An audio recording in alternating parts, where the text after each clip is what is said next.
Hello, hello, hello. Welcome, welcome, one and all. Hello, Hi. Dan. Hello. Hello, you, and hello, all of you who are watching. Hi. Yes, I'm DM Dan. Welcome to Explorers of Elsewhere. We are here for another episode, and Meg's changed up her makeup routine a little bit. There you go. I'm Meg. Oh, You're looking good. You're looking very good. For those of you who are more easily deceived, we are missing a Meg, but we are swapping her out for an Anton. That's right. So yes, welcome to your first episode, Anton. How you doing? Thank you. Yeah, first episode of Explorers of Elsewhere. I'm very, very excited. I've watched episode 1. No spoilers. Well, actually, if you're watching episode 3, you probably watched episode 1, but it was really good. Yeah, if they're watching episode 3 at this point, they're pretty catched up. If you haven't watched episode 1, maybe go and do that. Start with that. Absolutely. A couple of times, give us some more views, please. Then I've actually done that. Skip episode 2, go to episode 3. There you go. Be fully caught up. Absolutely perfect, just perfectly balanced. So yes, hi all of you. We've certainly got some stuff that's been happening, and yeah, I'm excited to see what's gonna happen. So if you like what you're seeing, make sure to hit the like button, leave some comments on what it is you liked, and we do this very, very regularly, so make sure to hit the subscribe button and the bell icon for notifications of when we upload new content. And I suppose with all that said, shall we go to a title screen? Yeah, I think so. Do it. Play that intro. The world has been broken and remade. Our civilizations are shattered, our people divided. Yet there are those who would rise up to challenge the encroaching darkness. Hi, my name's Carl. I'm playing Sir Carmichael Comstock, a Lorivar Cavalier fighter. Hi, I'm Meg. I'm playing Addy, a Keeper Druid Bard. Hi, my name is Anton, and I play Viktor, a Lorivar Gloomstalker Ranger. Hi, my name's Lane. I'm playing Milia Sayralast, an Asavar Divine Soul Sorcerer. My name's Tim, and I'm playing Galena, the Terran Sprite Alchemist Artificer. And my name is Dan. I will be the Dungeon Master on this adventure. Whilst our world has been changed, we band together. Hope bright in our hearts. We push forward to reclaim what was once ours, and we shall be known as the Explorers of Elsewhere.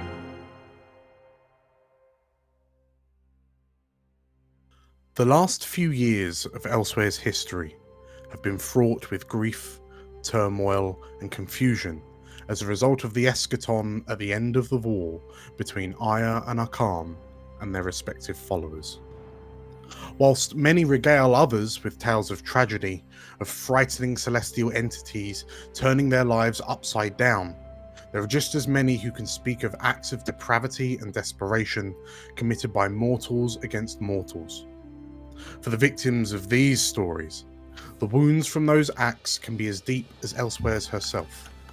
Some find their lives reformed and moulded by the intense fight or flight reaction they experienced, emerging from the crisis a new person. In turn, they may be driven to equally extreme acts, and thus the cycle continues. In a brand new world, you have a benefit of knowing that those around you likely know nothing of your past, or what will happen if it catches up with you.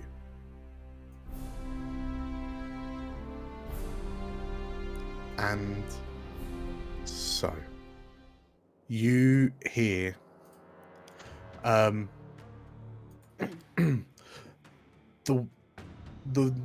words uttered by this new arrival, the voice of a slightly more elderly Lorivar man, ring in your ears as you hear a second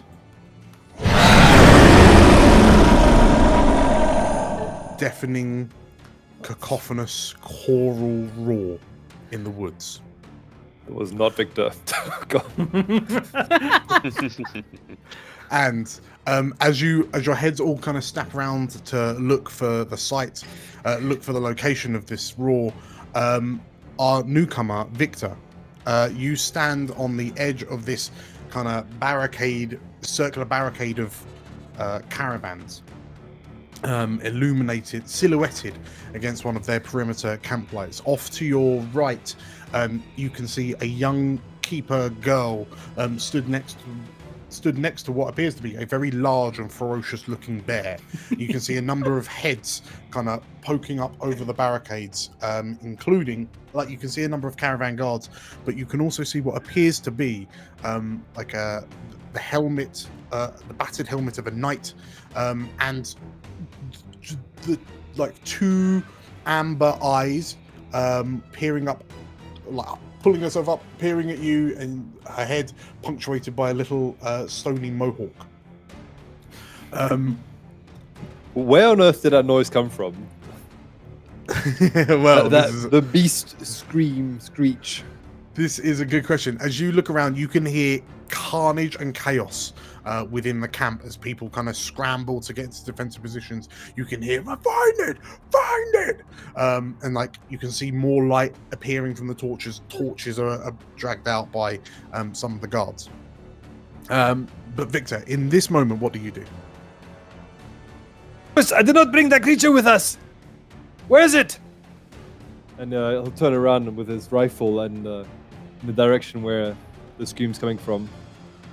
Okay. Roll me a perception check. Woohoo! First roll. How do we roll? Normal. Let's go. Disadvantage or straight? Straight roll. Okay. 13. 13. So you frantically kind of look from left to right, and your rifle, your firearm, like your eye following the barrel of your firearm. Yep.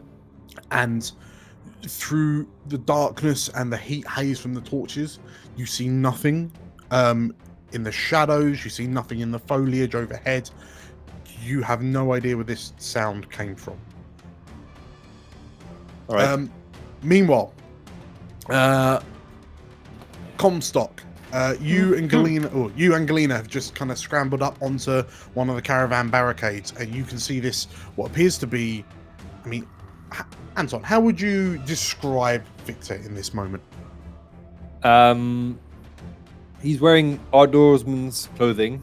That's sort of a sturdy vest, nice, well-worn boots, a cowboy hat, kinda like a huntsman hat, backpack, and carrying a rifle. And you can tell this person's an outdoorsman and has some of the hallmarks of a ranger or hunter. But currently he's scanning furiously in the tree line, and he'll start retreating towards the camp and say, "Prepare defenses! I'm not sure what creature this is. It may have tracked me." Okay, in which case, yeah, Comstock, as Viktor says this, Comstock and Galena, what do the two of you do? I think Comstock leans to Galena as like, do you think he's associated with the bandits from earlier? Certainly could be. Stay back, stranger! Stay outside the camp! That's fine. Suit yourself. I'll make my own way. Comstock's sort of looking at Viktor, watching the way his gun is tracking. He's like, if there's anything out there, these outer torches are going to blind us. We need to turn them out somehow, otherwise we're not going to see anything until it's too late. As you say that, one of the guards, the guard that you've just been speaking to, Daffy Willis, looks up and, "You want to turn them off?"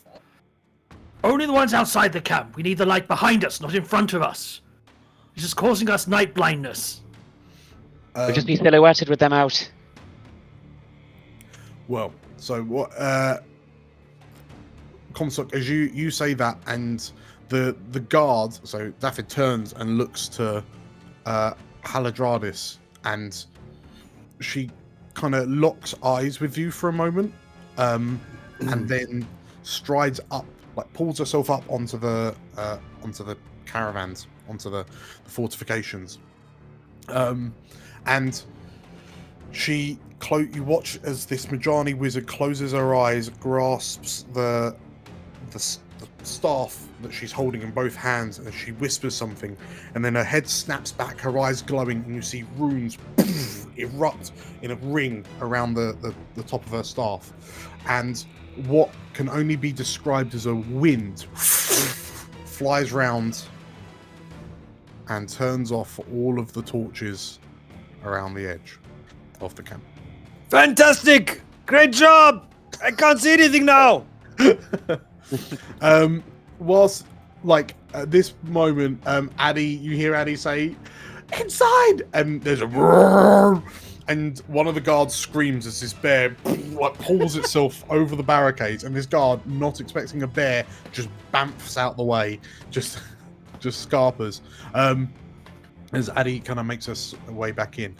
Whilst this is all happening, what are you doing, Milia? Cowering. Okay. There's shouting, there's threats going on. Horses just jumped back over the ring and scared the shit out of people. Horse and bear, yes. So,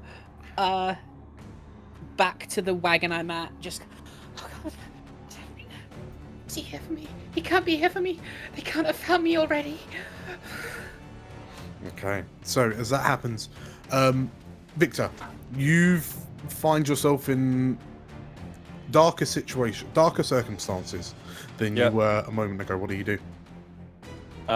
He's gonna go move by a rock that's on the outside the camp, and he's gonna put his back to it and just keep on scanning. And go, I hope you know what you're doing. Which way are you looking? North, south, east, west? Let's go with north. North. Okay, you're looking north. In which case, as Viktor, as you shout out, "I hope you know what you're doing," you hear a third roar, and everyone in the camp kind of jumps at the sound. And you know, I'm quite old. I won't make very good bait. You know this. We have no idea who you are. So you hear. Fair enough. That all of you at the northern kind of edge of this of the camp, of the barricade, you hear screams coming from the other side of the camp, and as you turn to look to see where the scream is coming from, you hear a loud crashing noise. It sounds like splintering wood. You hear, like, there's cries of panic, and then Comstock, well, all of you actually, Comstock, Galena, Addy, Milia, and now Viktor, you hear something horrendous happening in the makeshift stables, just to the south of you. And with a second explosion and like crash of wood, the front of the wall of the stable that you're looking at explodes outwards. Oh God. And you watch as a horse is a panicked, screaming, whinnying horse is dragged along sideways on its hooves before being lifted up into the air, and you will feel a hard, flat, like gusts of wind buffeting you as this horse is kind of carried away up over your heads. In the confusion and panic, the other horses like buck and start scattering. There's bedlam as the horses break free and start kind of trying to jump some of the caravans. Some of them just start kind of going around the laps trying to find an escape route. But as this horse clears over your heads, what are you doing? Comstock. Comstock turns around, sees like the horse just disappear into the air. Stranger! Yes. Maybe get a little bit closer. What are you going to do? Nothing, but at least you'll have the protection of the caravans. We'll talk later. You're most gracious. I will get closer. Okay, so as you run that way, Galena, you can see a horse kind of a good 20 feet off the ground. What do you do? Like 20 foot off the ground, gaining altitude and speed. Is anything attached to it as far as I can see? Roll me a perception check with disadvantage because it's in dim light. Okie dokie. Dim question: would I notice said creature? You Not yet. So a 17 or a 15? 15. Okay. Nice. Right? 15. Oh, I don't like that noise. What it mean? Get used to it. This is the DM planning on screwing us over noise. Yep. Oh god. I make Low it a rolls. lot. Low rolls from the DM. Okay. So, Galena, as you you see Comstock shouting to the stranger, and Galena, you just watch as this horse fly, soars over your head, and you squint into the darkness to try and make out what on earth's happening, and you notice, as you see that there is. The horse appears to have been lifted up by something. You can see what appear to be like claw grips in the horse's flank. Whatever it is, it's large enough that it can pick up a horse and carry it off whilst flying. But what you also notice is that directly above the horse is nothing. Except for as the horse shakes and whinnies, which kind of shakes whatever's carrying it slightly, you see flickers of the camp light behind you reflect off what looks like something translucent, something chameleonic. Flying jellyfish. Some days you wish you prepared fairy fire, and this is not one of those days. Right.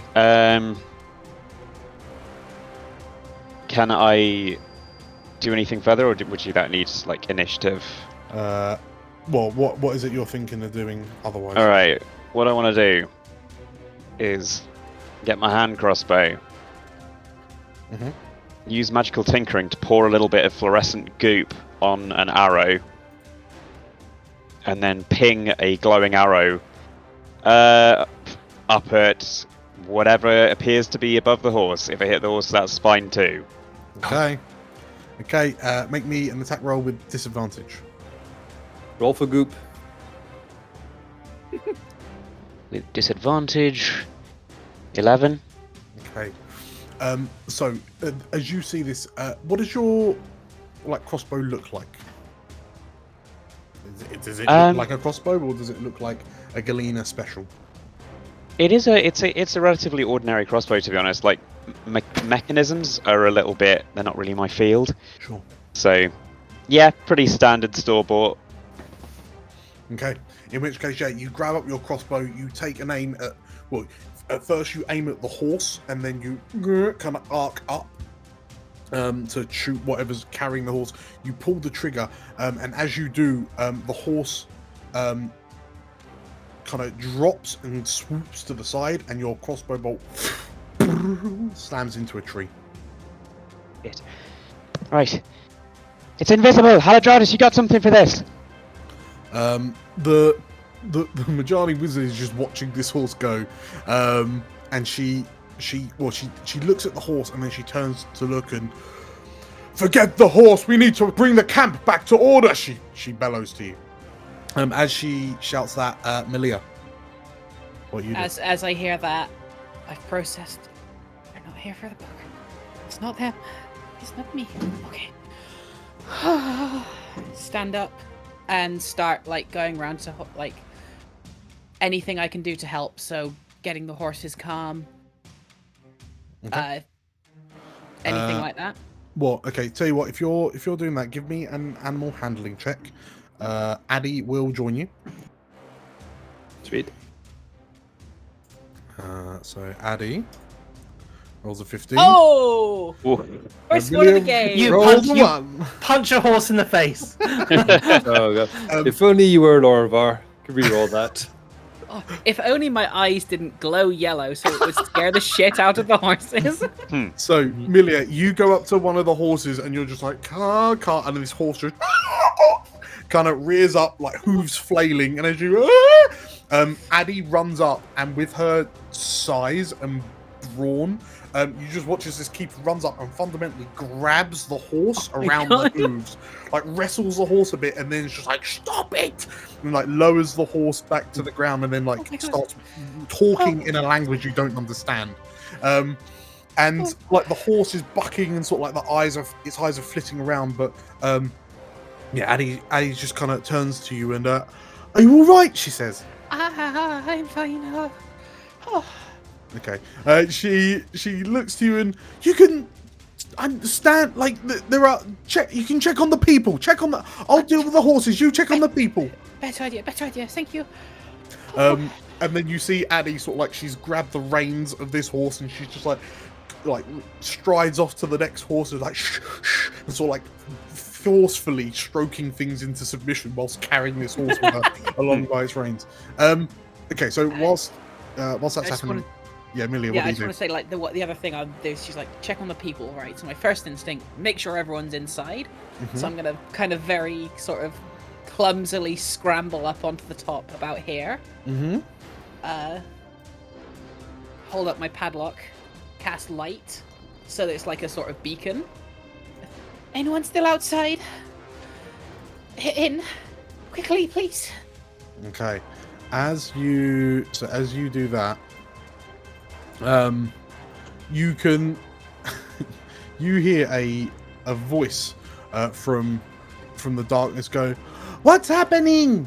And you watch as Frinka just sort of like staggers out of the darkness. What? Why is that horse flying? she shouts. I just get in quickly, please. Okay, and Frinka and one of like another wolfkin who's on the Garavan expedition, they sort of like clamber onto the barricade, and like Frinka heads over to kind of check on you and see what's going on for everyone. Viktor, you have like reached the side of the barricades. What do you do? I would like to look up and try and see if I can identify said creature or see it. Okay, so Perception? Give me a perception check, yeah. But I do have dark vision, and it is within 60 feet. The 60 feet doesn't matter, but you do have dark vision. Okay. It's not gone into darkness yet. 17. Okay. 5. In which case, now that Galena has kind of pointed out that there's something invisible carrying this horse, and also now with the added bonus of the light emanating from Milia's padlock, the light kind of reflects over this form, and you can just about make out that the horse is being carried, that the creature that's carrying the horse is four-legged. It's carrying the horse in what appears to be its front claws. Yep. And it has these large kind of, they look potentially feathery wings.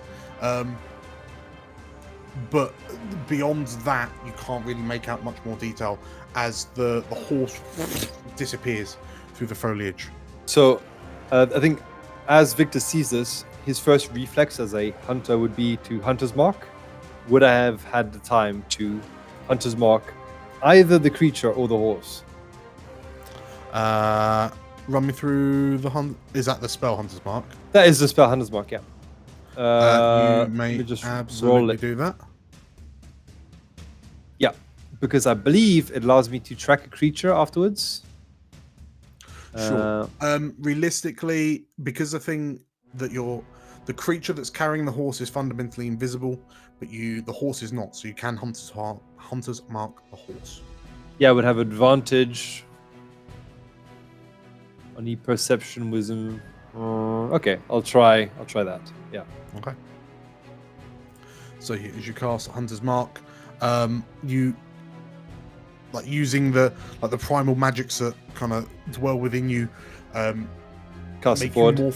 make you more familiar with this horse. Yeah, as it disappears disappears up through the foliage, and like Victor, as you watch as this horse disappears, you all hear a final.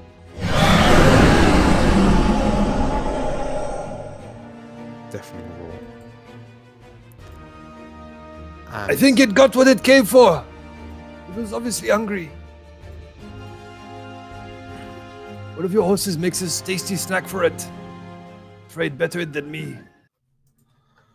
So, the camp is still a site of panic and confusion and frenzy, but Comstock, you stand on the barricades looking around, and you feel as if the worst has passed. What do you do? Willis, spread the order. Get everything back up and running. Try and get the horses back in there. You see the caravan guard just, I'm trying, as he's like wrestling with a horse that keeps on sort of like bucking. And you look around, and like the horses seem to be coming under control. You do see like Haladradis, so she strides around the caravans, sees like two horses kind of bucking. They've kind of crashed into the like under the awnings where her and Davin were a few moments ago, and they've kind of knocked over the planning table.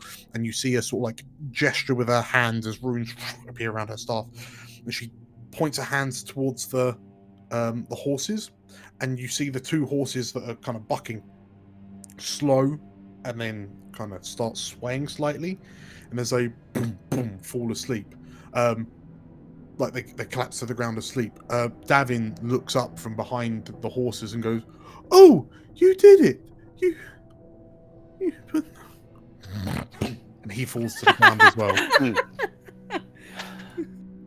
Comstock with that pitches himself from the wagon and approaches the stranger.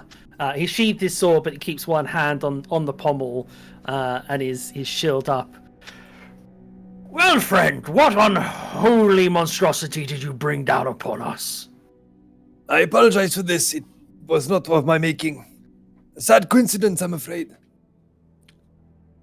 State your name. Viktor. And Victor will extend his hand. Viktor Kasprezak. Carmichael takes his hand off the hilt of his sword, reaches over and gives it a shake. Sir Carmichael Comstock. An honor, I'm sure. This remains to be seen. I What are am you doing out? but a weary traveler, seeking shelter for the night. Whereabouts did you come from, friend? There aren't many settlements out this way. I'm a few weeks out of Varos, a town I'm sure you know and aware of. That's where you started. I know who you are. You seem to know who we are, but we don't know anything about you. But Of we're course, on afoul of some bandits. You'll understand the cautious nature that I'm Bandits? expressing at the moment. you must tell me more about this. It may interest me. You see, I'm a hunter, and I hunt many things. Would you be amicable to handing me your weapon before entering the camp? Of course, so long as you take care of it, please. It may need to be will do. cleaned as well. Once we have better understanding of your motives, then we shall return her to you. Of course, listen, I don't want to impose on your hospitality. All I seek is shelter just for one night. Victor will hand over the rifle. Given that I've been watching that exchange, I'm gonna wander over to where Milia and Vrinka are. Yeah, I've absolutely kind of turned off the light and I'm sat looking inwards, like on the. Yeah, top. I'm just gonna, as I come over to you, just like, good work there, girl. But next time we're attacked from the sky, maybe don't turn yourself into a target, eh?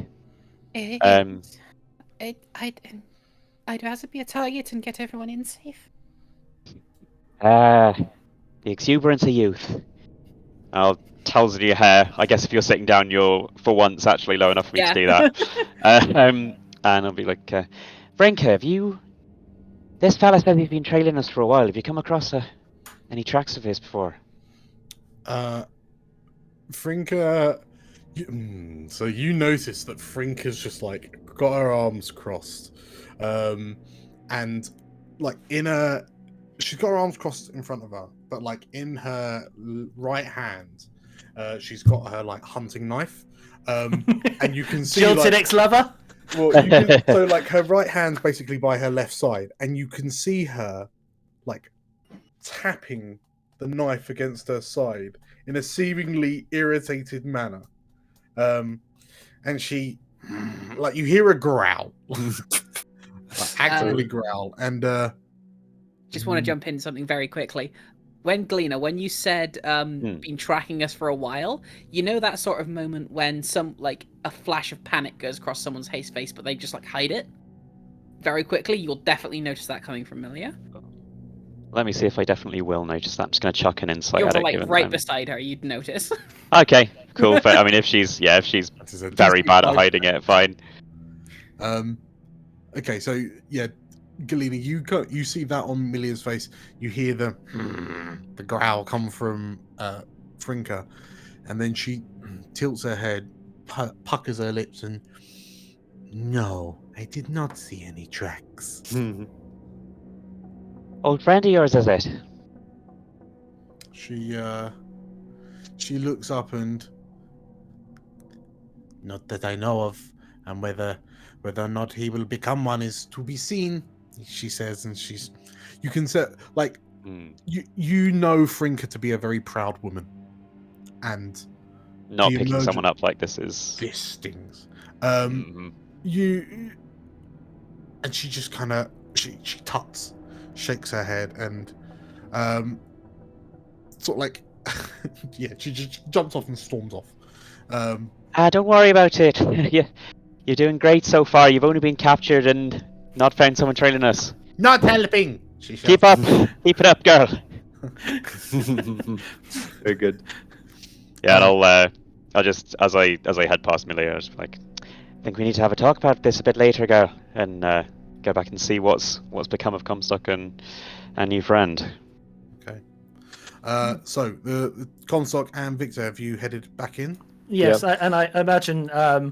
Well, he can't ask David because David's fast asleep, but he speaks to possibly this guard here and ask him to be a guard duty on our new friend. Sure. Have you discovered new lost cities? Found any lost people or settled this new town you were talking about?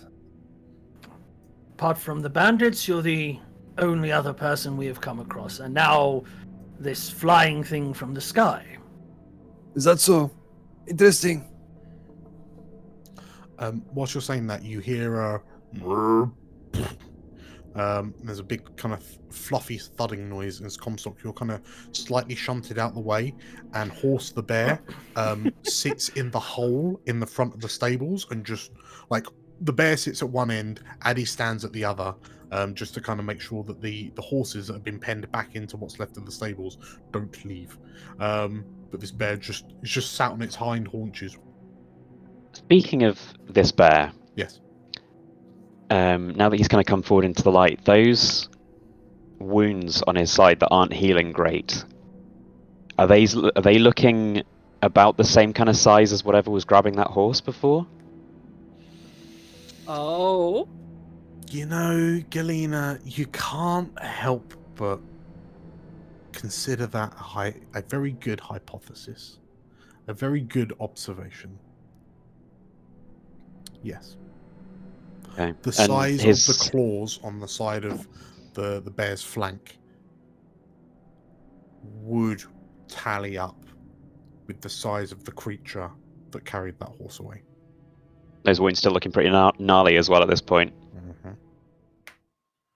I'm assuming the bear is friendly?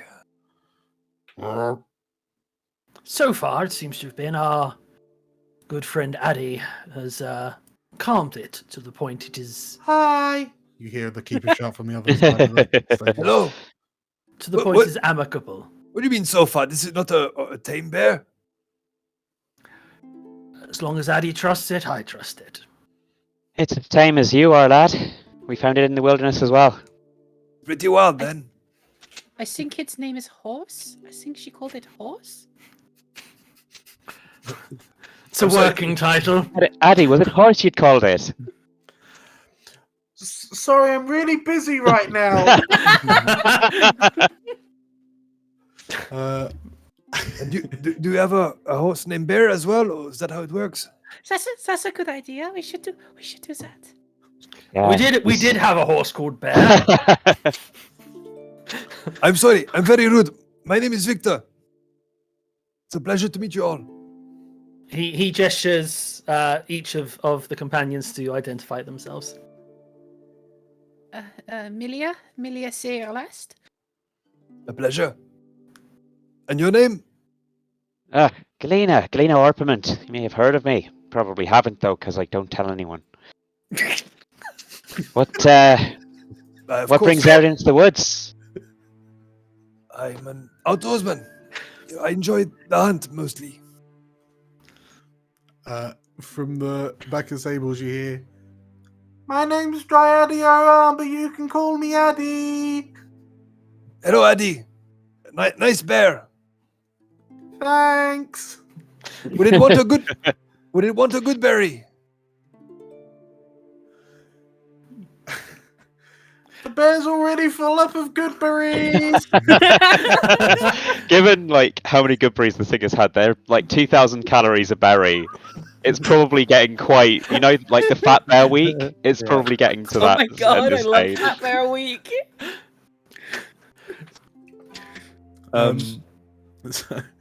So, Victor, as you sort of like scanning around, you can see that there are a number of caravan guards that are eyeing you suspiciously, and you also you can almost feel this heat on the back of your head, as you feel a stare burrowing into your skull, and you hear a somewhat deep, authoritative voice say, "I was unaware we were taking on any new expeditioneers." This is more lending a helping hand to a fellow traveler, but I do have questions before any decisions will be made. I would obviously leave any final decision to the heads of the caravan. From what I understood, Haladradis, I think Devon's the leader of this caravan, right? Devon is unfortunately somewhat, and you can hear from the stables,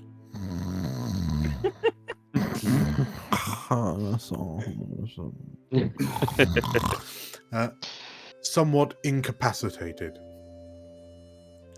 Did the horses get him? Is he okay? I don't think Horse ate him. It's not in his nature, from what I can tell. Haladradis kind of Does he do that? Haladradis tilts her head and no, a horse did not get him. But you say you were from Varos, stranger, but Although not originally, but after the eschaton, that is where I end up. I was under the impression that Varos was very clear on who could and could not leave. The caravans were the first out the gate, so how was it that you got ahead of us? I have my tricks. You hear like the face on the Majani wizard like becomes a little more stony. She kind of regards you a bit more, and it's one thing to be from Varos. It is another thing to be over 100 miles away from Varos, in the vicinity of an Explorers League expedition caravan. Yes, quite a lot of walking. But it's okay, you were going slowly, so it was fine. If you were so interested in the caravan, why did you not join us? Why did you not enlist? I was working, busy. I have to find food and get water and find the wood, and also there's a few beasts that needed tracking as well.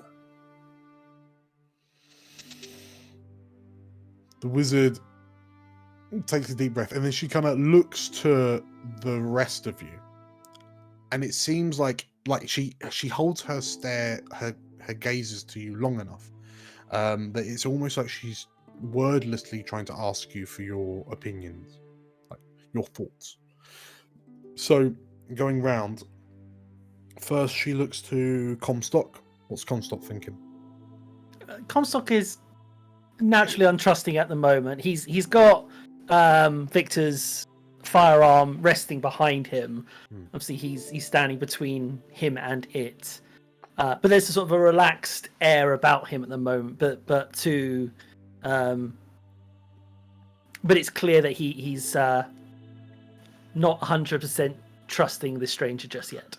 So, I suppose if you've got Victor's firearm, the one thing you notice about this rifle that you've got, this rifle that this hunter's turned up with, in itself, they're decidedly uncommon.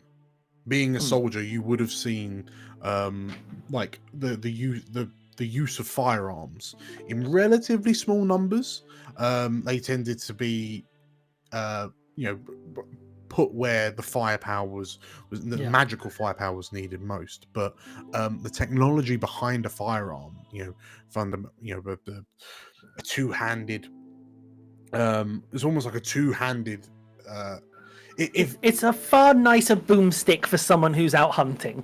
Yes, yeah, it is a remarkable. It's a surprisingly good quality firearm, very well kept, I would expect, very well maintained, and I mean, you're not sure of how well or how it fires, like what it fires, but it looks in very, very good nick. Okay, so you've got this kind of trustworthy look on your face, but you're feeling okay because you've got the rifle. Mm-hmm. Okay. Halidradis's look carries on to.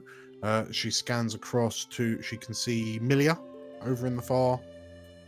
Over on another caravan. Very noticeable.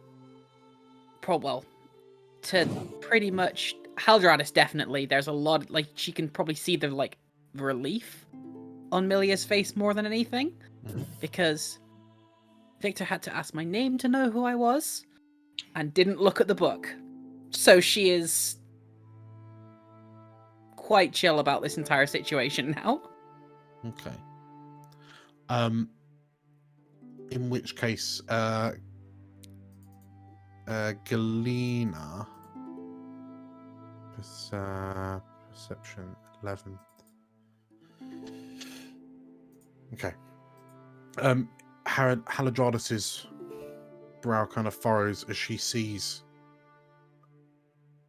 She's picked up on the relief, and for a moment she dwells on why you're relieved. But then her look carries on to finally Galena. So, I may not trust this guy, but I'm confident of one thing, and that is that accepting him into the caravan will annoy Halidradis. So, just be like, well, you said we were in danger of running out of food, so an extra hunter couldn't hurt. Halidradis, looks to you, tilts her head, and her eyes widen, open slightly, as she realizes that you've used one of her recent kind of concerns against her. And the look on her face is one that says, "Well played." I'll give her my sweetest little smile. In which case, Halidradis returns her look to you, Comstock, and keep watch on that man's firearm. And she stops and thinks and kind of looks in the direction where the horse disappeared, and then slowly turns her head back and, "You're a hunter, yes?" Of course. Yes. Haladrada straightens.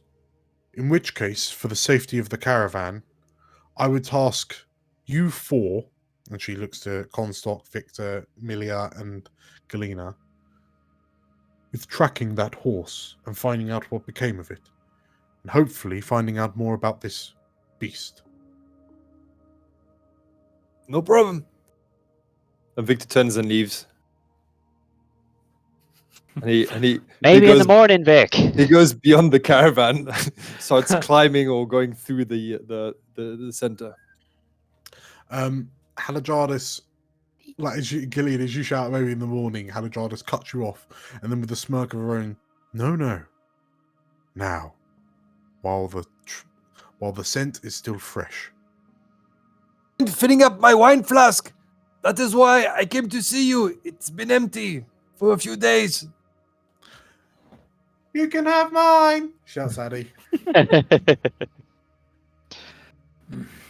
Comstock gives Haladranis a long look as she's giving out this order. He sort of takes Victor's firearm, and as he approaches him, he tosses it to him for him to catch. Victor will catch it. Oh, And most kind. "Oh, you're gonna need it." And as he climbs up next to Galena, "Are you getting the same feeling I am here, Lady Galena?" A kind of overwhelming apathy.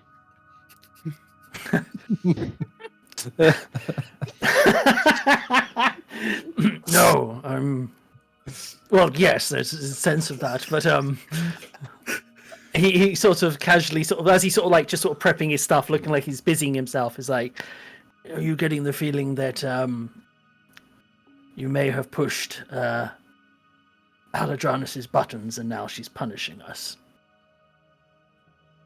I think she'd have found a way to get at us sooner or later.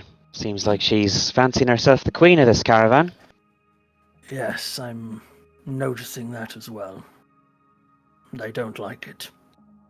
Well, sure, we can get this sorted out, and worst comes to the worst, I'll just poison her. I mean, I'll poison the camp's opinion of her with rumors. Comstock looks down at you with his, just one eye and just rolls it for a second, just like, "Good save." But I have the feeling Haladranis doesn't expect us to return from this, so let's prove her wrong, yes? I think most of us are tend to be a little bit unexpected, so...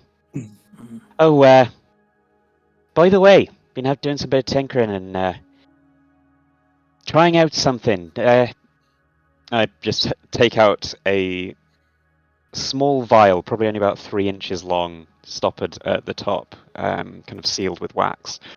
And the liquid inside is shifting as I hold it. Kind of like one of those cheapy tree lights where it's one color and then slowly kind of morphs into another and then another. It's like, no. I need someone who's pretty resilient to maybe give this a shot at some point. I should do something fun for you, but I'm not 100% on what yet. If you get into a tight spot, knock that back and probably be helpful. Comstock takes it, looks to it a second, looks to Galena. Okay. I will trust you on this. I will dabble in your snake oil merchant. Hey, if there's one thing I can guarantee, it's that it'll do something. It won't give me like a third arm or something, will it? Hold on. That is a very long pause, Galena. Consult my notes. You are not filling me with a lot of confidence here. No, I think. Look, whatever it is, it'll be temporary, probably pretty cool. You and I have a very different definition of cool, Galena. But he puts it in his belt pouch, and he's like, "We'll need every edge we can get." Thank you. Bad Comstock. I owe you one. Oh, Well, I help you. I give you this stuff. You help me by seeing what it does. Working on something. a fair exchange, I'm sure. If you Okay. stay close, I have a feeling we may need my shield before long. Sounds good. So I could use a little bit of light around here.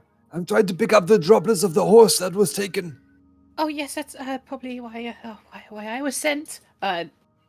Light back on. Most excellent. Yes. Jump down surprisingly nimbly, and look up to Comstock and Galena before continuing onwards. Okay. I mean, this is like a bit close to a height for me, so I'm probably going to start like very awkwardly clambering down the side of the caravan, like. Yeah, what were you going to say, Carl? Comes up before like saying Galena's just climbing down. He was just watching. It's going to take me a while, so you have time. I would imagine Comstock would at least offer a hand, but he's like surprisingly brave when she wants to be that Galena, isn't she? Yeah, still trying to work her out. Strange girl. Do you want a hand? This looks very difficult. I'm fine. Yeah. Pride cometh before the fall, and he helps Galena Yeah, when down. you say the word fall, she's like, right, fine. Okay. Okay. So as the four of you kind of That's a quick gather question, together. DM Yes. Dan. Did we get at least a short rest, or are we still unrested from our last encounter? You all have the benefits of a short rest. Fantastic, thank you. As you were saying, sorry. So yes, as the four of you gather at the periphery of the camp, like you see just kind of a good like head and shoulders over one of the nearest kind of carts. You see Addie alongside this bear, and she's kind of waving to you, and we'll if the camp moves on, I'll let you know somehow. Keep it safe in our absence. I'm trusting you. She nods and kind of gives you a wave, and you hear a roar from horse. Horse, keep her safe. I'm trusting you.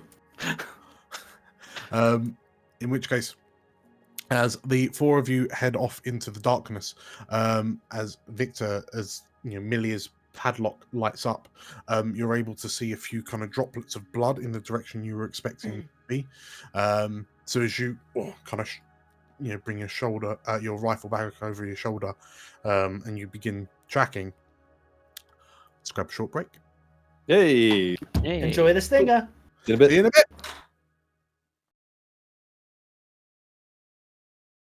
bit. Viktor.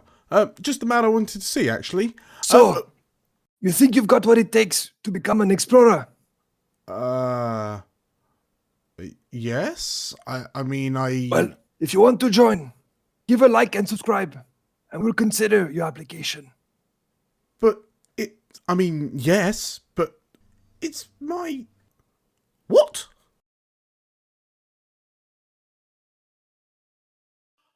Welcome back, everybody. Thank you for joining us again. Hello, everyone. Hi. Hello again. We're back. Hi. Hello. That was quite the stinger, Dan. That was impressive work. Yeah, that was really cool. The That's hard work. stuff and the things happened. Yes. All the stuff and things. Yes. And I hope it's taught people at home a very valuable lesson to It was do all the informative. things and stuff. and stuff. Anyway, right, so we rejoin our explorers some distance away from the camp. And it's been about an hour since you left the camp. Aided by Milia's light, because presumably that's our light source. Is anyone else carrying light sources? Yeah, I'll have lit up. Use my alchemical tinkering just to pour some fluorescent goo on a stick or something. Okay. What's the is that a 2040 range on that as well? That is. Lots of goo this session. That's just what I do, baby. That's good enough. Yeah. It's all tiny. good.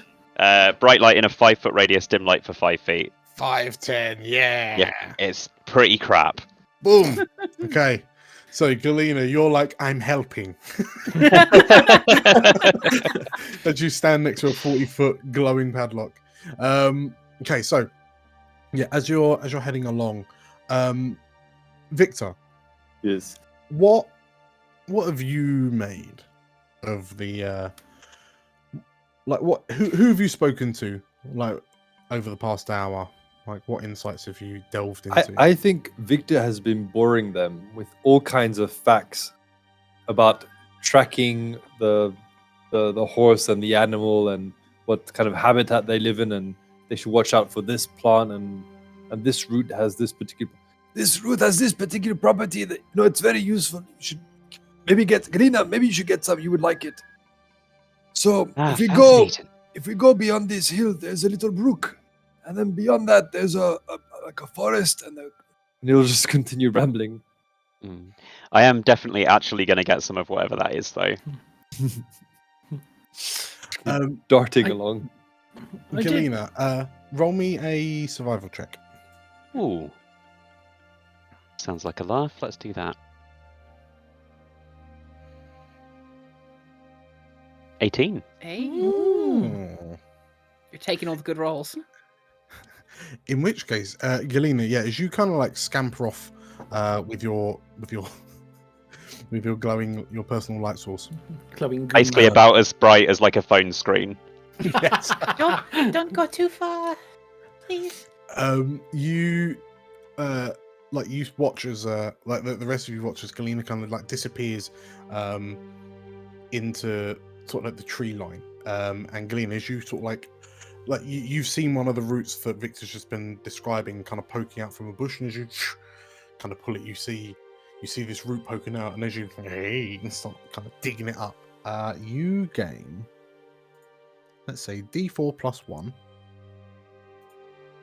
So 3. You grab 3 supplies. Oh, amazing. Let's call it that. So we'll mark that on your character sheet. 3 Cheers, yeah, I'll do supplies. Just under the word inventory. And yeah, you looking at it from what Viktor was telling you, the herbalistic properties of this root may come in very, very handy for experiments and sort of like bonding agents, and sometimes healing people. That one is good for hemorrhoids. That's that one you got. I hear that, Comstock. Charming. Oh, it's true. So Maybe you can make a goo or something, So, Viktor, I had to ask. Of course. Ex-military, by any chance? No, not so. To be fair, I was a town's guard for some while, but that was more on a voluntary basis. I see. It's just your firearm is a little. How to put this? A little rather expensive for a man out hunting deer and game. You noticed. Observant man, I can tell. You see, people seem to think that when you lose one eye, you see half as much, but you really have to look twice as hard at everything, and you notice a lot more than you used to. And wise as well. Experienced. Was that as well? No, I was a gamekeeper, a game warden. That's why I have so much experience in the wilds. I see. Are we close to our quarry? Let me look. Continue tracking the blood, I guess. Yeah, give me a survival check with advantage because you're tracking that horse. That's right. Hunter's mark. Hey, take a guidance as well. Woo! Whoop! Whoop! Survival. Plus 1d4 advantage. Let's go. 15. Ooh, it's a 9 and a 1. Okay. 15 total. Oh, it was a 5, 9, and a 1. Okay. Five and a 9, and then one on the guys. Okay, 15. Pretty good. You.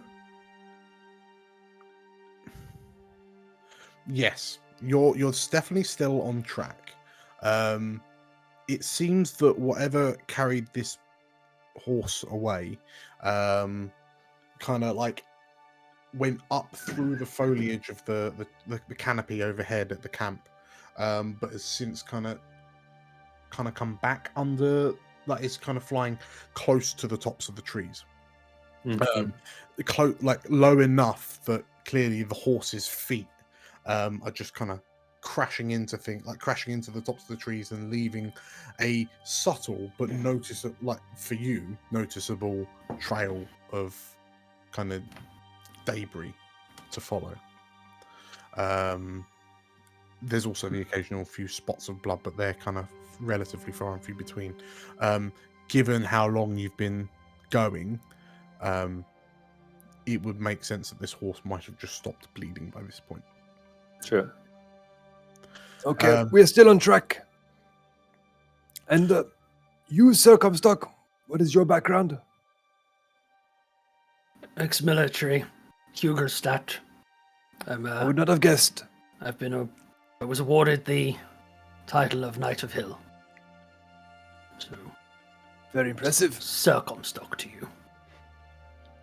Sir Comstock, of course. And you, Galina, where do you come from?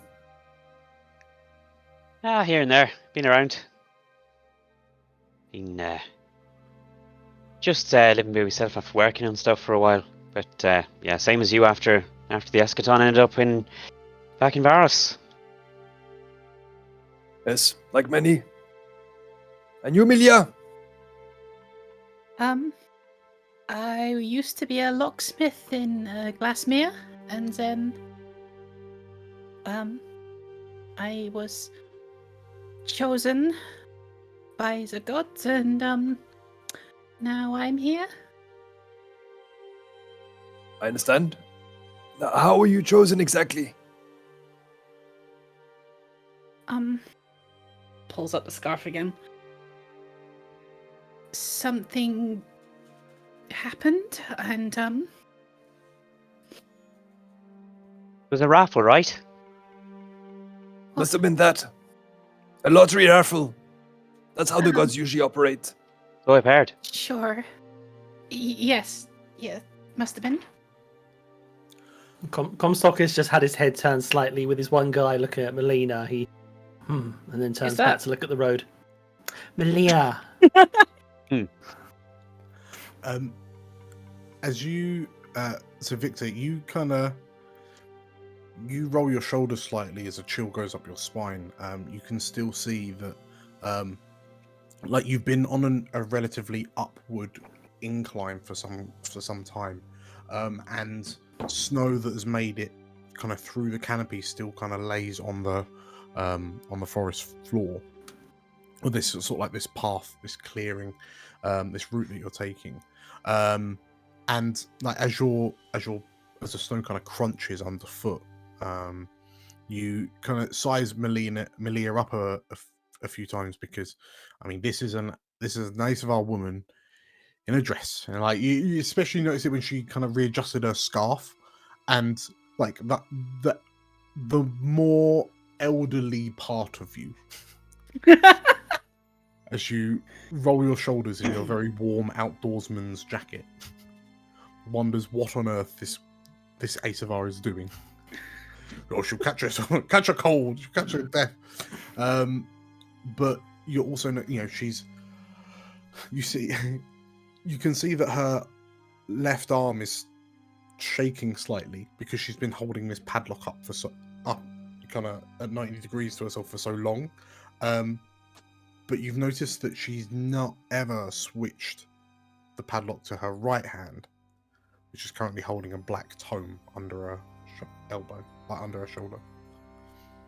Additional detail: the black tome is also like not locked, but it has 2 belts on like one across the like width and one across the breadth, just like pulled tight across it.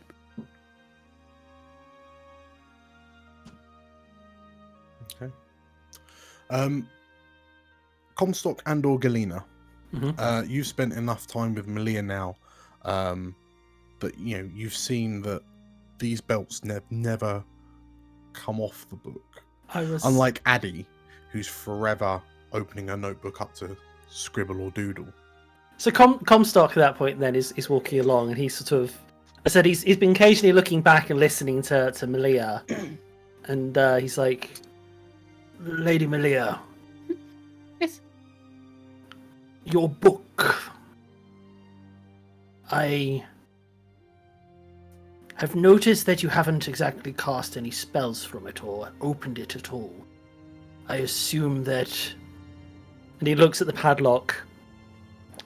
I assume it isn't any form of magical foci to you. No. That would be the lock in your hand, correct? I don't even really need this. It's just sentimental more than anything, and I made this, so. So the book is not a part of your magical Galena, skills. I'm just gonna skip in at this point. Roll me an Arcana check. I'd love to. I'm Oh. staring at that book. It's a natural one. It's a natural one. Okay. Oh dear. Did you want to use your inspiration?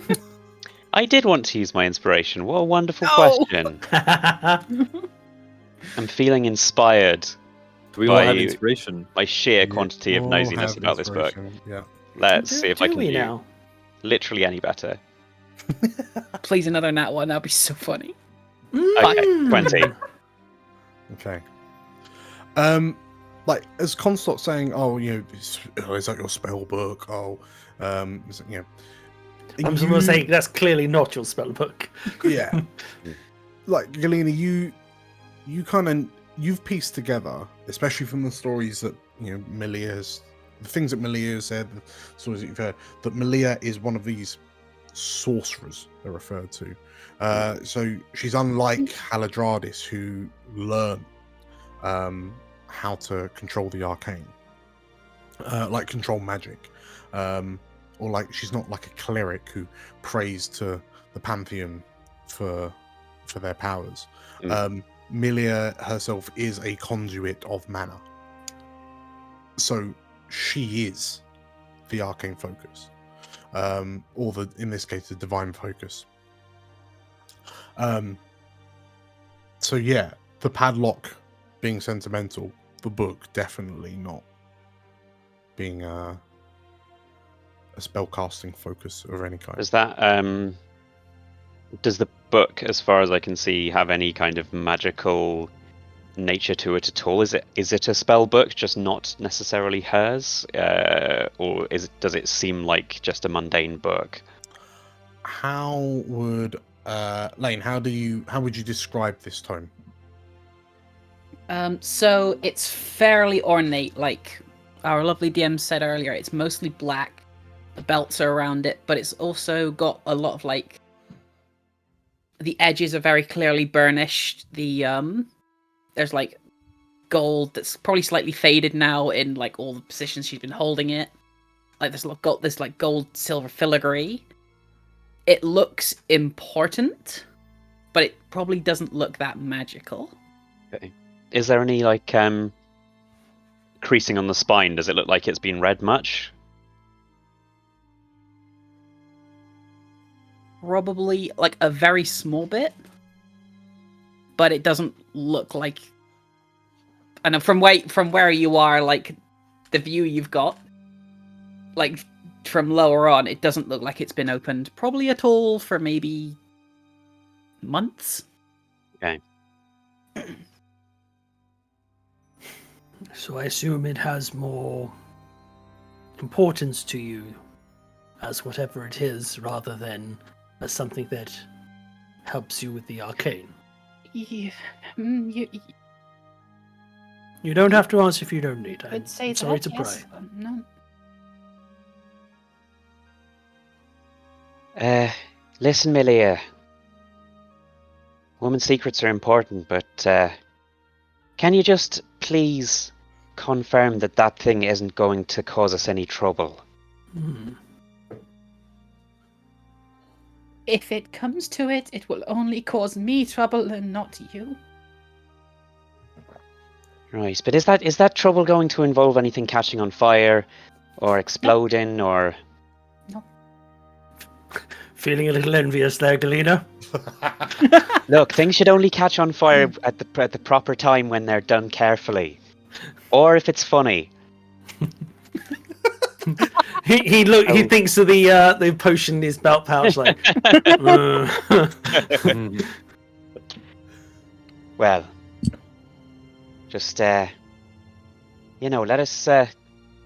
us know maybe before it comes to the point where you're being abducted by 7 armed wolves or whatever. Wouldn't that be after your potions got to them if they have 7 arms? Hardly ever. I don't know where this comes from. The fact you say hardly and not Hardly never. ever. 7 We would- armed. Anyway, yeah, Milia and her book is what we were talking about. Yes. Yes. Like I said, if it comes to it, it won't cause you problems. It will only cause me problems, and that's fine. Well, hopefully it won't come to that. We'll. Well, we're all a little bit on our own out here, so stuff that causes you problems might cause us problems. Like, what if Comstock's other eye comes out? He's gonna need someone to put that back in. What's this? I don't have a lot of offensive leanings, so I could probably do so. And I hope to keep my other eye. I'm somewhat attached to it. By the rear as well, if I can help it. That's very reasonable. We're getting closer, I think. Yeah, Victor, you can see that the trees that are kind of flanking the path that you're following are starting to become more sparse, and the chill is much more noticeable. Like, since you've left the camp, you have gained some considerable height, like above sea level kind of thing.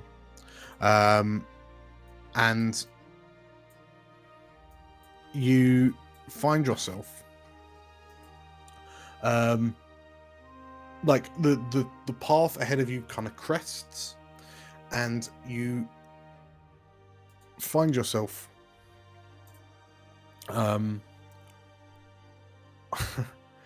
so Victor, you reach what you described earlier as a small brook. For everyone else, what you see is an extremely deep ravine, at the bottom of which a small stream runs, gently kind of drifts along. It is bitterly cold up here. The snow that is laying looks like it's been here for some considerable time. But what you notice just on the edge of Amelia's light, you can make out the other side of the in actual fact the moon's out, so We see things.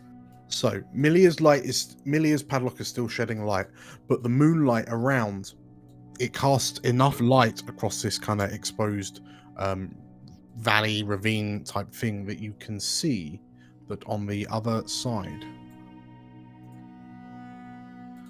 is what appears to be Bear the horse. That's what I was going to say. what appears to be a horse. What do you do? And we can see it. Ah. Right. And further up, you see a rope bridge connecting the two sides of the ravine. We are very close. If you don't mind, I would like to scout ahead. Yeah, you go for it. Viktor will step forward. Wait. Before you go. Sure. Puts hand on your shoulder, casts Enhance ability. Oh, That's Grace. dope. Very Nice. So, Thank you. I assume this is some kind of enchantment. Yes. My limbs feel a bit smoother. My arthritis is gone mostly. Oh, I didn't know it did that. I'll make a note of that. it's good, I like it. As you're thanking Malia, you'll feel a small but sharp pain in the back of your leg as I jam a little syringe into it and like, right, as I cast resistance on you. That'll help keep you sharp. Right, off you pop. He's just swat at something with his rifle. Is that you, Galina? It's okay. Yeah. You sure I'm okay? Probably, yes. Don't do it again. I sure won't. Comstock leans up behind Galina. Is he going to grow a third arm? Let's find out. No. So, Victor, you have advantage reliable. on dexterity checks. Then should I roll a stealth, please? You're a little bit scary, You're going Galina, stealthy? sometimes. Thank you very much. Stealth advantage. Shakes his head, mutters to himself. Wasn't really a compliment, but okay. 18. Okay. So, he's just gonna go into crouch, rifle at the low ready, and he'll just be scanning the ground in front of him and above to see if he sees anything. In which case, yeah, as you're stealthing along, you kind of glance over and you reason it's probably about a 80 to 100 foot drop down into this ravine. You and sort of like the cold wind that's blowing through this area is almost making this kind of melodious tune as it weaves its way through the ravine to your right. He'll say to the crew, If you hear an owl hoot twice, come forward to where I was. Okay. Right. Oh, as you head off, I'll pop up to you and I'll give you the I'll probably actually just scrape it off the stick onto a rock and give you the glowing rock and just say, pop that in your pocket. You can use it to signal us if you need. Interesting. I like it. Okay. so Victor will creep forward. If he needs, he'll stop and make a perception check, but if not, just use passive. And as he arrives here, he will hoot. So yeah, as you reach the left hand, sort of the western end of the rope bridge, you can see it stretches out in front of you, and this bridge means, you crossed this bridge a couple of times already. It's a good sturdy bridge. Oh no, okay, so I'm familiar with the terrain. So he hooted, and so he's gonna wait until the crew kind of gets to near where he is, and then he'll. Okay. So as the rest of you head up, you notice that Galina is giving the edge of the ravine a very wide berth. Oh shit! Oh god. And yeah, as you go, Millie, you bring in the light source. While they're heading over, Victor, yeah, you can see that the horse is kind of appears to be lying on its side, on the other side of the ravine. He'll start crossing the bridge. We'll give it a quick glance just to make sure it's still sound. Really, step closer. Okay.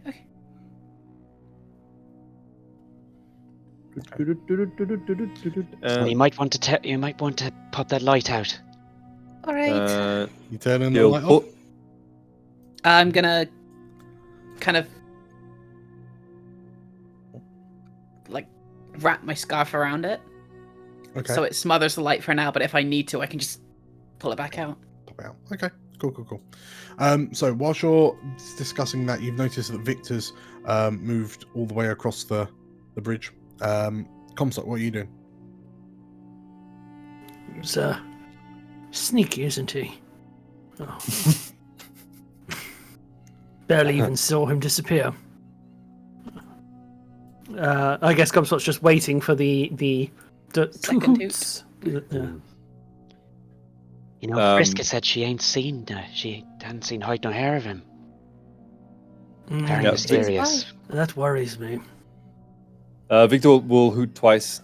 Okay. So you all hear a second set of double hoots echo across the ravine. Oh. It's difficult to see where Victor is in the gloom, but you hear them nonetheless. Lady Galena, will you need any assistance crossing the bridge? Actually, I thought probably someone should watch our backs, so I'll just stay on this side in case of bandits. Lady Galena, Bandits. we will need your expertise. There's no shame in admitting that you may be uncomfortable with something, and there's no shame in asking for help. I'm very comfortable with it, thank you very much. Would you like to go first, then? I'm going to do a quick wisdom save. What you need is a blindness potion. Just drink it and then hop across. No.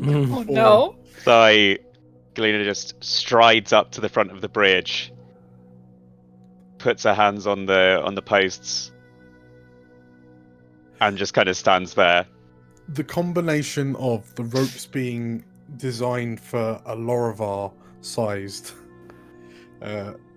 user, so you'd have to reach up to grab the ropes, and also with your smaller frame, the gaps between the planks of wood seem that much more intimidating. And the fact that there's it's not even walking on good solid earth that I know I can do stuff with. Nah. So I'm just standing there here I go. You've got this. You're Comstock doing fine. kneels beside you. I believe in you, Lady Galena. You know, the gaps are quite large, so maybe Kami, if you just can you carry me across? I would be happy to, Please. Lady Galena. You could wrap her up in your cloak I would be happy to. And like a baby swaddle. if you would like, no one has to know. That might be for the best.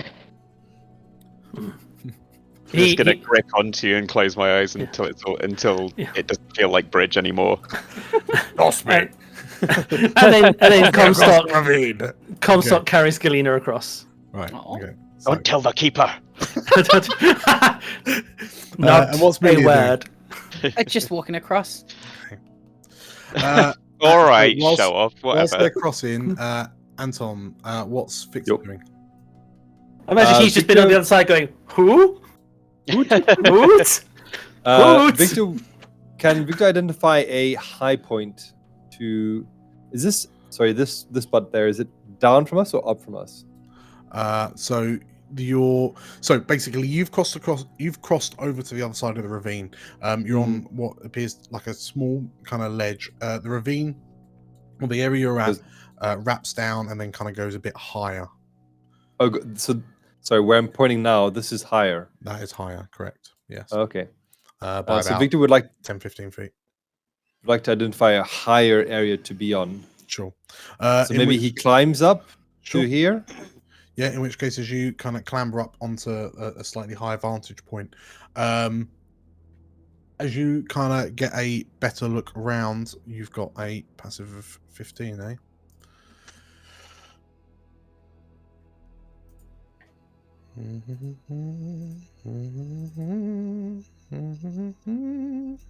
It's going to be on Overwatch. Yeah, no, the fact he's humming Indiana Jones, just so I know exactly where this is going. The fact that he rolled some dice means something happened.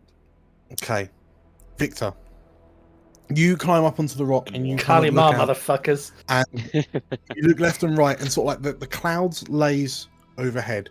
Like the clouds are illuminated in the night sky. You can see the moon shining brightly from between them. You notice, like as you peer up and watch, you see what appears to almost like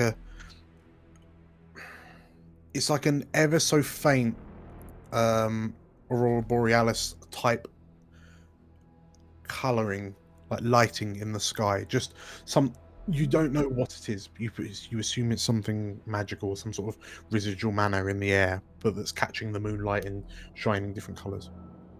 But you kind of look out and appreciate, just despite how chilly it is, how peaceful it is. You then hear a deafening roar as the other three are crossing the bridge, and you turn to look and give me another perception check. Okie dokie. Advantage? Or Or- no. Sure. Normal. Yeah. 18. Okay. You immediately recognize that as the call of the beast, but you look around and the ravine makes the roar seemingly kind of reverberate to the point where you can't actually figure out, did it come from the south, from the north, from behind us, from in front of us? The rest of you hear it whilst you're about halfway across. Yeah. And if I can have perception checks from the three of you, just in case. Off the bridge, quick, go, please. This would be normal or disadvantage? Disadvantage because it's dim light. 10. Given that it's already disadvantage and my current situation, I'm probably not going to roll for it if that's all right, because Sure. I don't think Galina's got the wherewithal to Just eyes are shut, like. Yeah. Okay, in which case, Victor, as you kind of see what's happening, and you look down the bridge, and as you shout to, like, you can hear Millie going, off the bridge!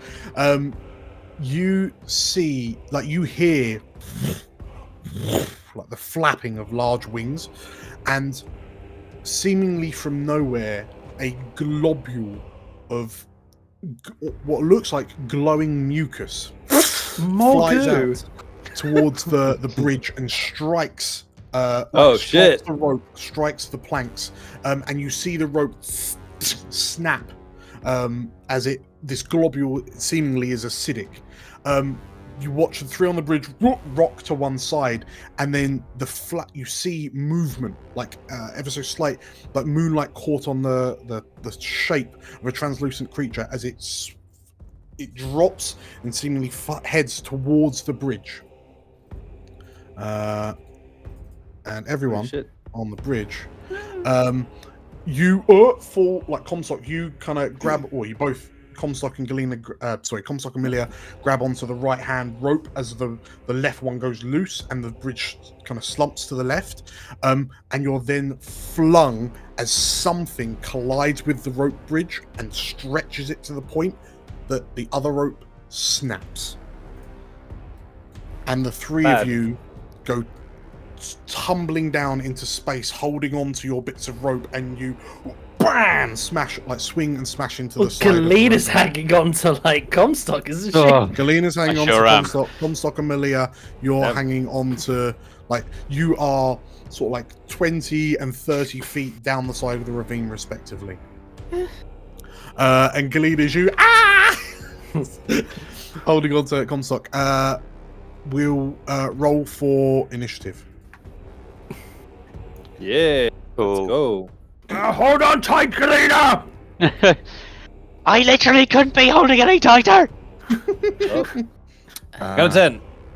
You got a 10, and Yeah. Okay. Ooh, everyone's faster than. Oh, dear. so in which Yeah, I got case, +5. Galina, you you feel your body go weightless as the rope drops out from under Comstock's feet, and as you just like sloth baby around his torso. like you get crushed between the wall of the ravine and Comstock as he bam slams into the ravine wall. But you manage to look around. What do you want to do? You are currently so you are let's say you are 15 feet down. Fantastic news. Okay. 15 feet from the ledge, let's say. Are we up against the ravine wall? Yes. So fundamentally, Comstock is holding onto this rope, currently one-handed, and like the planks are kind of dangling off it. Some have fallen away. There's another rope, so the left-hand rope is hanging limply, about less than 5 foot off to your left. Beneath Comstock, you can hear Milia. Whoa. Milia, you would have had one hand free, right? Yep. So you see Milia is holding onto the rope with one hand with the book under the other. Cool. Okay. How far below? So is Milia below us? Yes. Yeah. So yeah, Milia is about Damn it, 25 okay. feet from the ravine ledge. So what do you do? Haladradis. Okay. Would I be able to use mold earth to try and create like a little platform for at least me and Comstock to grab onto if we're close enough? I don't know if we're close enough to Milia for that or not.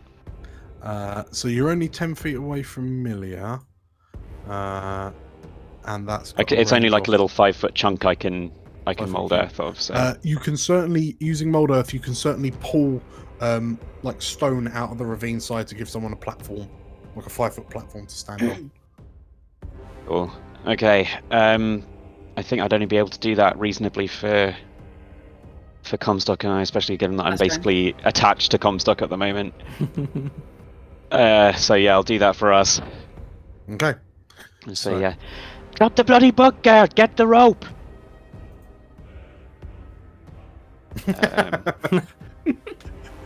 Milia about all I can do is for now, I think. frantically shaking her head.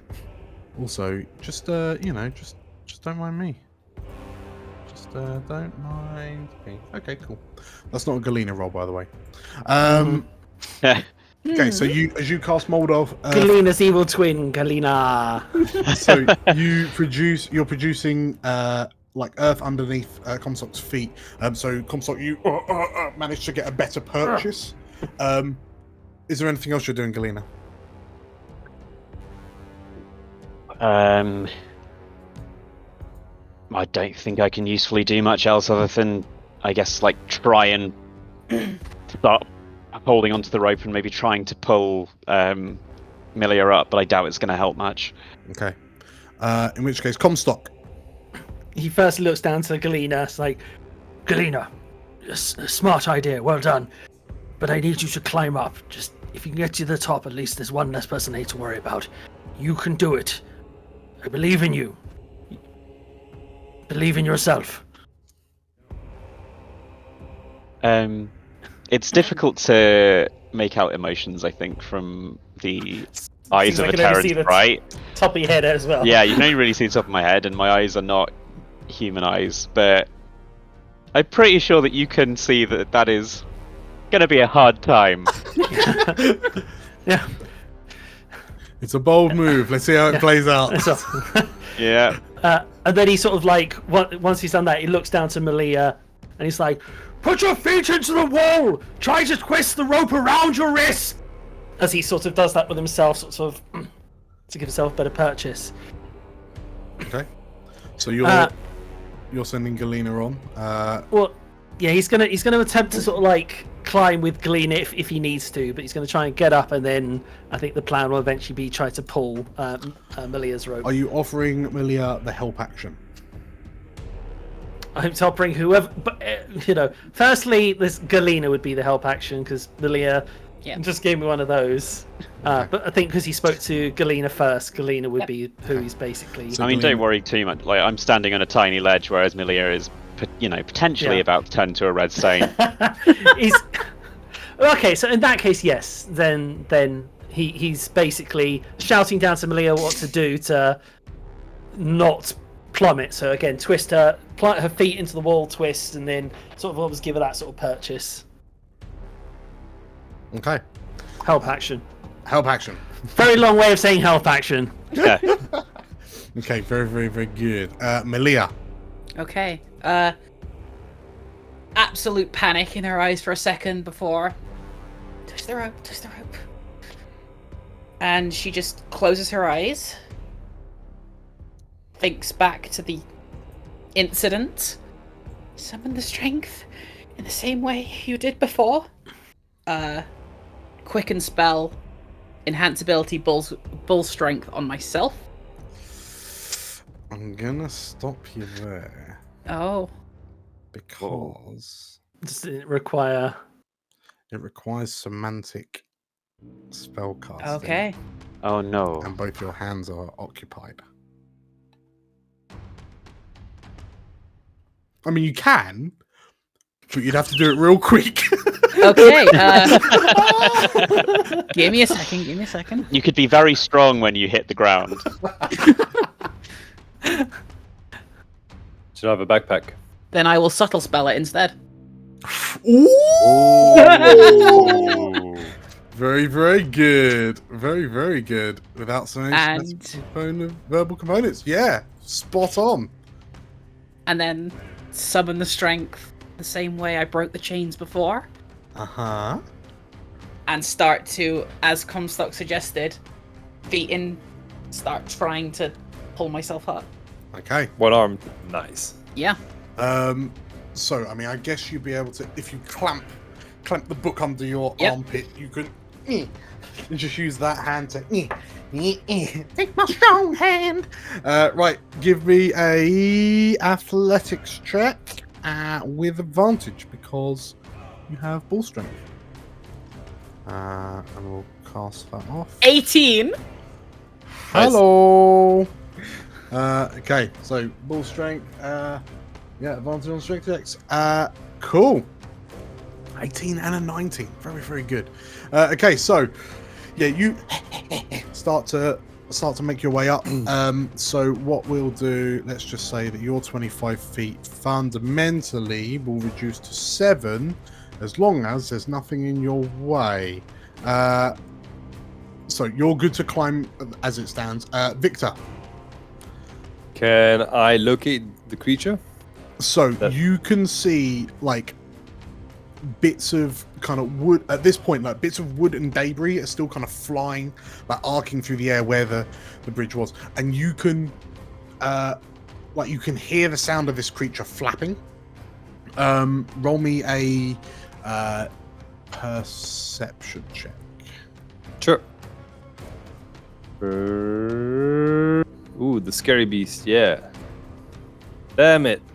And you can see that like your eyes are caught up by the movement of the wood, and you just can't see this creature, like where this creature is. It's kind of camouflage, if that's what you want to call it, is proving to be too good. You can just hear it. Then he will yell, "Friends, are you still alive?" Just about. You'll hear a voice. He will jump down. Uh-huh. And I think because it's first time of initiative, I get extra movement. I'll check it up. But I think I get 40 foot. So I'm guessing it's going to take me 20 to get down. Nah, it's fine. So you slide down the side of the cliff face, if you will. Do I still have an action? Yeah, you make it to the edge of the ravine, and you can see the three of them, like Comstock's trying to push a Galena up the rope, and not trying to push her up the road. He's trying to give her a pep talk. Like Malia's just he's not a dick. 2 foot. He's not like wee. Catch the baby. And you can see like Malia's planted 2 feet firmly on the ravine wall, and she's looking hench. Like, whoa, she's looking pumped, and just wrapped this rope round her wrist, pulling it taut. Dope. Viktor will loop a rope. Yeah. Just make a quick loop and toss it down the chasm, so that if someone needs it, they can grip onto it. Are you going to cowboy wrangle the Terran sprite? Possibly. Yeah, that's a good idea. I like it. Okay, cool. No. So there is now a second rope. Well, I guess a third rope at this point, dangling down from Viktor. So Grab onto the rope. currently there are 3 in total. Very good. Anything else, Viktor? That's it. Okay. Galena. Okay. I'll see that kind of other rope come down from Viktor and just... I will not let a wizard get the best of me.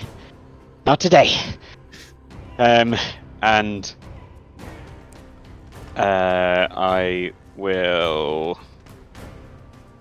If I want to try and climb up, would that be an action, movement, or bonus, would you say? That would be an action. An action, okay, fine. So I will reach to my collar and shatter a little glass ampule that's in the lining. Mm-hmm.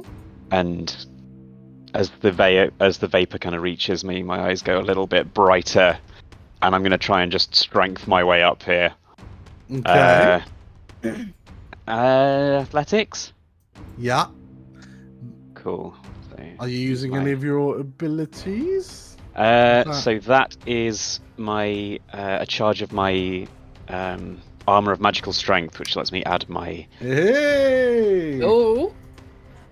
intelligence modifier. So Whoa. let's hope it works out, baby, because Okay. my athletics is terrible. Says mine. So yeah, you can add +4 when it asks you to. Yeah. For a situational bonus. And sorry, does this trigger like Comstock's help? Oh, potentially. Actually, I think Comstock was helping me. What did you decide in the Evidently, end? Malia didn't need it, so Fair point. if the M's happy to transfer, Yeah, then that's fine. Amazing. Comstock readied the help action. yes, that's I think the very whoa. Oh! Nice. Tea. Not that you seem Ah. to need it. Okay, and as the vapors reach your nose and your eyes like widen, they go a bit shut, your eyes go a bit shinier, and Viktor, you watch as Galena like flies up the side of this rope like a cat out of bathtub. And you manage to get up with such speed that you kind of hit the top of the rope and just kind of roll 5 feet, like stop, drop, and roll across the floor. Right. Let's get him, lad. Galena, you are up, and that was your action and fundamentally your movement. Comstock. At this Not point, cocaine. seeing Galena just like, there we go, and seeing Malia also just. See, we have strong female protagonists. Yeah, exactly. Yeah, fundamentally, It's like, I don't need I can only imagine Malia's not only like tearing up the rope, she's also managed to one-armed swing across, let go, grab onto the other rope.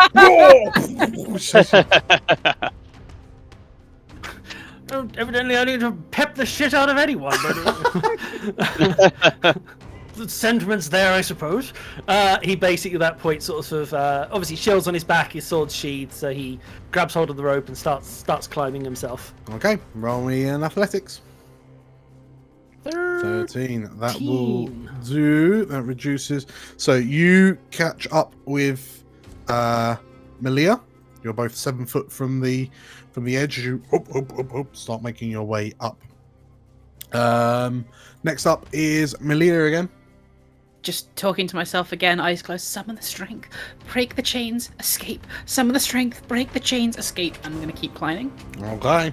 Advantage athletics as you steam up this rope. 16. That'll do. Nice. And so, Viktor, you watch as this lithe little Ace of Our Lady just kind of just wrenches herself up the side with much more vigor than you'd anticipated. But you notice, what does it look like when you're concentrating on a spell? Like, is there any kind of magical artifacting about you? I think for this one, you know how in... this is going to be a pull that ages me, but you know in Disney's Hercules where he's just starting to get his like godly powers back, and there's that very slight glimmery glow to him. Yeah. Yeah, it's like that because she's focusing on the strength. So... Okay. Okie dokie. That sounds good. Brill. In which case, so Milia has pulled herself up. Viktor, what? We'll skip back to Comstock. Comstock, what do you do? Push through and try to climb. I have inspiration, don't I? Yes, Could do. Dan, would my rope count as helping? That would be the help action. Comstock, as you start to climb, you look up and notice that your rope is beginning to fray. You can re-roll with. Oh, sorry. First off, I should have done this on the last one. Viktor, please give me a athletics check. Oh dear. Okay. I'm okay, strong. Yeah, I'm very strong. Nice. You've passed the 8 20. check, so Comstock, you may get a re-roll. As the rope sort of starts snapping, he sort of starts swinging to the side and then leaps for the other one. Okay, and you grab that, and as you swing, and the other rope kind of like the rope snaps in your hand, like the first rope you're holding onto snaps in your hand, and is like bits. The bottom half of it falls into the ravine, pulled down by the planks. And as you look up, Viktor, like you plant your feet, start climbing. Viktor starts pulling you up, and the 4 of you roll onto the ravine side. You know, leather armor is a lot lighter than chain and mail. As he gets rolls up, he pulls his shield off, pulls his swords out, and is like, "Yes, but it doesn't help so much against claws." Bang, bang, bang! As he starts slamming his sword into his shield, and I've had enough of this creature. As you shout that, you hear another roar and the sound of flapping wings, and at this point you don't know whether the creature's coming or going. But Viktor, as you pull yourselves up, you all look, and this horse that was stolen from the camp lies next to you. It is thoroughly dead. It appears to, like, you can see where the claws that lifted it off the ground have sunken in deep enough and strong enough that it looks as if the rib cage has been broken. And there are great bloody chunks bitten out of its flank. One of its legs is missing.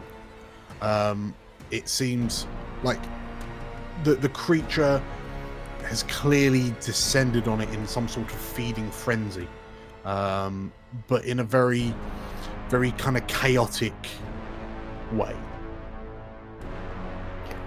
Are you able to tell us what this thing that hunts us, Viktor? I'm afraid not. I'm not entirely familiar with all the new creatures that have emerged since the eschaton. Does it bleed? You know what? Probably most creatures bleed. It's good enough for me. Yes. If it bleeds, we can kill it. There we go. There we go. Viktor, you take a look to the night sky, and yeah, you can't tell.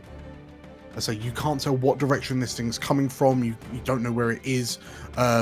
Clearly, it's got some sort of acidic breath that it can spew out.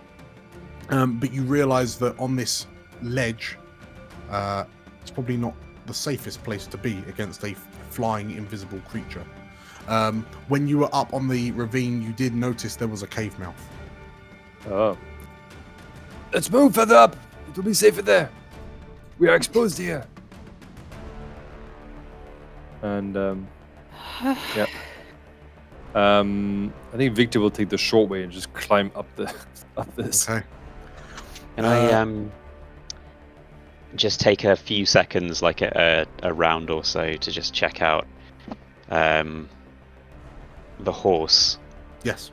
And look at its wounds. Given that the bears were weird, I want to see what is going on with these wounds, whether it looks like a poison or an acid or some other sort of damage.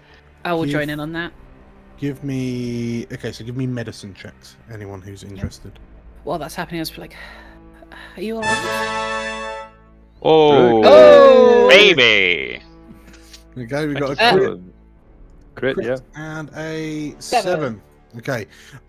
Milia, the state of this horse makes you feel borderline nauseous to the point where you can't look at it for too long. Like, it's difficult to get close to see what's really happening. Galena, as you look, you notice that the claw marks seem like, despite the fact that this horse was abducted more than an hour ago, the wounds still look like they're fresh, like they haven't begun to kind of clot or thicken in any way. And you think back, and yes, this is a very, very similar wound to that you saw on the side of the bear. Okay. Whatever this creature's claws are made of or does or whatnot, it just seems to be stopping the natural healing process. You do notice, however, that the bite marks which are in themselves significantly fresher, they are starting to show, they do look like, in inverted commas, normal wounds, although you notice that in some of the bite marks, the meat of the horse, like the flesh of the horse, is kind of bubbled and like darkened. And off the back of your crit, you look at it and go, that's an acid burn. I've got enough acid scars myself. I know an acid burn when I see one. But you notice that it's only on some of the bites. Okay. Quick, make your way up. I'll start making my way up with. Presumably, I'm still a little roided out anyway, so I'm just gonna run at the entrance. Some sort of anticoagulant on the claws, I think. Acid, teeth, maybe. Oh, we'll find out. One, if we can get a dead one, give it to me, please. Let's go. Oh, I promise. Okay, so as some of you climb up, I'm not climbing, I'm going around. Milia takes the long route. So the three, Viktor, Galena, and Comstock, as you kind of get up to the ravine and you stand and you can watch Milia kind of running up this path. You again, like, you hear a flapping, like a very heavy flapping, and you watch, like, Viktor, you turn to look to see the horse start to move from just under the jaw, like something grabs onto its neck, and the horse begins to get dragged towards the ravine edge. And as, like, Comstock and Galena are watching Milia run up, Viktor, you turn to look, and in the gloom, you just about make out what appear to be 6 flickers of light that kind of flash up before blinking away, and the horse kind of disappears over the edge of the ravine and starts hanging limply. Firebolt. Shoot. Okay, if you're firebolting and shooting, roll disadvantage attack rolls. Yeah, that's fine. Do I get a straight roll? You don't. Because it's invisible. Gotcha. Let's go. Whoa. Crit with disadvantage! Double crit! Is that with disadvantage? That was disadvantage! Oh! Nice. Oh my god! Oh my god! Okay, in which case, Viktor, you sort of like you bring your rifle up, you aim, you see where the horse is kind of limply hanging. There's a roar, and you can almost feel the air shaking in front of you. Fuck. And So you cool. you fire, but like above the horse, but miss. Milia, you like so Viktor fires, bang, and you see you in the moonlight see a shape like shift out the way. That this very large shape holding the horse by its jaw, fundamentally. As the thing moves, it moves harsh enough that its translucency the distortion that makes it invisible is reduced enough that the moonlight almost outlines bits of it. And you, well, what does your firebolt look like? So like it looks like Viktor would probably know what a flare looks like. It's literally like she's taken a flare from the padlock and just thrown it out. Okay. Like sort of slow moving, but intercepts it apparently. Sure. In which case, this your flare like arcs across, and like as it closes in, it illuminates the shape of this thing. And from where you are, like just kind of seeing it from the front, it's got these. How would I describe it? It's got. Oh, I need to roll damage. Yes. Yeah. Roll your damage. 14. 14. Okay. I'm imagining a jellyfish lizard hawk. That's what I got in my head. So you notice. So the flare arcs and hits just to the side of the horse's head, presumably at one of the creature's legs or arms or whatever it is, whatever's holding this horse up. The flare illuminates, and you can see what almost looks like a talon on a very large and powerful looking front leg. You can just about make out folds of fur up the leg, and as your firebolt strikes it, the creature roars, and like creature roars, rocks back, and drops the horse as it recoils. You just see the horse plummet into the ravine below.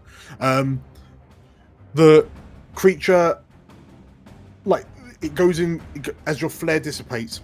It kind of goes translucent, but Milia, you also see these 6 eyes in like a crescent arc turn to regard you, and with a final the creature disappears up into the night sky and vanishes from view. You said you didn't have any offensive capabilities. I said I didn't have many. I understand. By the divine girl, that's got to be a 1 in 400 kind of shot there. Okay. Desperate times. Desperate measures, and I've been in desperate situations before. Viktor, as you kind of see this thing fly off, you can't be sure how long it will be gone for, and you reckon you've not been in this particular cave before, but you reckon that well, you've already said that will give you it'll be that much safer for you in there. Don't worry. Maybe there's a horse inside, or maybe there isn't. Let's go check it out. All right. Okay. In which case, as Viktor, as you head in, Comstock, what do you make of everything that's just happened? He's a little bit angry, but his primary concern is obviously just sticking close to Galena and Milia, sort of keeping his shield at the ready. So he'll basically be sort of staying between them and it. Sure. Okay. Are you heading in the cave? Yeah, as I said, he'll wait for the other 2 to move, and he'll just follow them in. Sure. Yeah, sticking close to Comstock. I just want to close my eyes and kick into my vibro location as well. Mm-hmm. And see if there's anything in here. As you send out your Earth sense sonar, you feel nothing of note in the 30 foot around you. 60 feet, beg your pardon. Yeah, you feel nothing of note. You feel the 3 sets of vibrations from the 3 companions, and nothing within 60 feet of you in the cave. And if you're heading in, you don't notice anything on the way in either. Beer's empty. Let's get in. All right. Reignite the light. Okay. Nice. Ooh. Cool. So, Go in. as you reignite your light cantrip and you make your way in, Like, as the night disappears, as the ravine disappears behind you, and you hear a final roar. We'll call it there. I mean, we peaked at a double crit, so Yeah. On a disadvantage. Fuck me. Unbelievable. Absolutely unbelievable. So, with that said, congratulations everyone on completing episode 3. We didn't splat. Yeah, we didn't die. You did Not not bad. die. No. Also, I only noticed while I was looking in my camera this entire session, I'm holding my padlock in the same hand that I have my padlock tattoo. Hey! Oh. There you go. So, yes, I hope you all enjoyed it, and I also hope you all enjoyed it, those of you watching. Yeah, I guess we'll find out what's in the cave. Maybe we'll find out whatever the thing is that's been attacking you. Who knows? It's almost like you have to come back and watch the next one to find out. Okay? Yeah. Episode 4. it's like I he think set I will this come up, back I and think. watch it. I think. Well, one would hope so. You're part of it. What if they look up this creature on Wikipedia, Dan?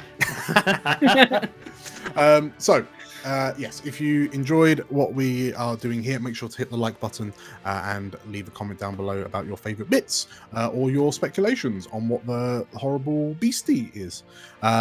We have lots of other content similar to this, so you can catch all of our other videos on the channel. Make sure to hit the subscribe button and the bell icon for notifications of when we upload new videos, which is happening quite often, actually. Every week. Well, now we're back. Yeah. Almost every week. Yeah. Can't get away from us. Yeah, they were like a bad smell. Except it's a good On that smell. note, So, thank you all for playing. Thank you all for watching, and we'll see you next time. Keep exploring. Bye. see you next time. Bye. Bye-bye. Explorers of Elsewhere, like a bad smell, but good. That'll be our dictionary definition. After another close encounter with it, our explorers find themselves with more questions and a growing vendetta against this mysterious beast. Potentially cut off from where they came from, what will the explorers find in this dark and foreboding cave? Come back next time to find out. Thank you for watching to the end of the video. I'm really pleased with how the campaign is going so far, and I feel like we're really getting into a groove. It's great to have Anton back on the channel, and I look forward to Meg returning to us soon. Once again, a shout out to Birdie Maps for the visuals. You can check out their Patreon if you want to see the amazing VTT maps they have for offer. Link is down below. If you enjoyed what you saw, make sure to hit the like button and comment down below with your thoughts, feedback and guesses for what's to come. We have loads of other content on the channel, such as this video here, and the best way to support us is by subscribing here and hitting the bell icon for notifications. So, with that said, thank you once again. Stay safe, and as always, keep exploring.